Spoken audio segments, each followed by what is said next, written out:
Zero লাইনে দাঁড়ায় আছি, আপনাদের এখানে আসার দরকার নাই। আমি এনাফ বিএসএফ কে সার্চ করার জন্য।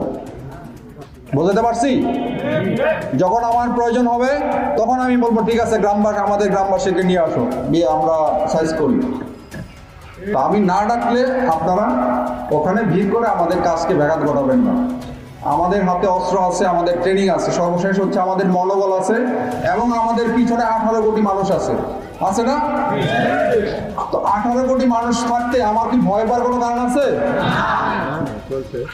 তো ইনশাল্লাহ বিজিবি হচ্ছে, আপনি দেখেন আমি কি দেখাইছি আজকে, বিজিবি হবে সীমান্তের নিরাপত্তা এবং আস্থার প্রতীক। ফার্স্ট হচ্ছে আমি যখন বিজিবি, আমার শূন্য লাইনে বিজিবি দাঁড়ায় থাকবে, আপনি নিশ্চিন্তে থাকেন যে বর্ডার সিকিউর, বর্ডারে নিরাপত্তা আছে। আর আস্থা হচ্ছে আমরা যে কোনো কাজে আপনি আমাকে আমার সাহায্য সহযোগিতা পাবেন, হোক